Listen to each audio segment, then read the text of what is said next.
გერმანია იწყებს, როგორც ოლაფ შოლცმა თქვა, ძალიან ფრთხილ, ინტენსიურ და სწრაფ გამოძიებას იმ აუდიო ჩანაწერის შესახებ, რომელიც რუსულმა პროპაგანდისტულმა მედიამ გამოაქვეყნა. უფრო კონკრეტულად საუბარი ეხება Russia Today-ის მიერ გამოქვეყნებულ აუდიოს, სადაც როგორც ამბობენ, გერმანელი გენერლები საუბრობენ იმის შესახებ, თუ რამ სამიზნეებს შესაძლოა მისცდეს საკრუიზო რაკეტა ტაურუსი. საუბარში ნახსენებია ხიდის აფეთქებაც, რომელიც სავარაუდოდ ქერჩის ხიდს გულისხმობს.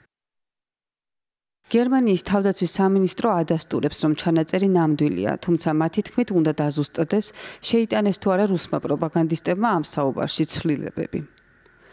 სანამ ეს დადგინდება, გერმანიაში უკვე აღშფოთება გამოიწვია ამ ინფორმაციამ. პოლიტიკოსებს აღაშფოთებთ არა მხოლოდ ის ფაქტი, რომ შესაძლოა გერმანიის უსაფრთხოება ეჭვქვეშ დადგეს, არამედ ისიც, რომ ოლაფ შოლცი სავარაუდოდ იტყუებოდა, როდესაც ამბობდა, რომ რაკეტებს კიევში არ გაგზავნიდა. აი რუსების მიერ გავრცელებულ ჩანაწერში გენერლები სრულიად საპირისპიროს ამბობენ. ფედერალურმა მთავრობამ უნდა შეცვალოს პოლიტიკა, როცა საქმე კომუნიკაციის ტექნოლოგიებს ეხება. ეს პრობლემის მხოლოდ მცირე ნაწილია. უნდა აგვიხსნან, რატომ იტყუებოდა ფედერალური კანცლერი, როდესაც რაკეტების უკრაინაში გაგზავნასთან დაკავშირებით საუბრობდა. ოლაფ შოლცი ისევ საჯაროდ ამტკიცებს, რომ ეწინააღმდეგება კიევში ტაურუსის რაკეტების გაგზავნას. კანცლერს ხშირად აკრიტიკებენ იმის გამო, რომ ცდილობს ზედმეტად არ გააღიზიანოს კრემლი.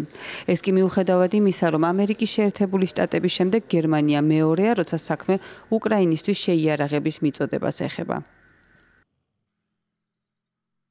თუმცა რუსული სამხედრო აგრესიის ფონზე ბერლინი უფრო და უფრო მეტ წითელ ხაზს კვეთს. იმ ხაზებს, რომელიც ფედერალურმა მთავრობამ საკუთარ თავს წლების წინ დაუწესა. მაგალითად, ბერლინმა რამდენიმე დღის წინ ოფიციალურად განაცხადა, რომ მეორე მსოფლიო ომის შემდეგ პირველად მუდმივად განალაგებს ჯარებს უცხო ქვეყანაში.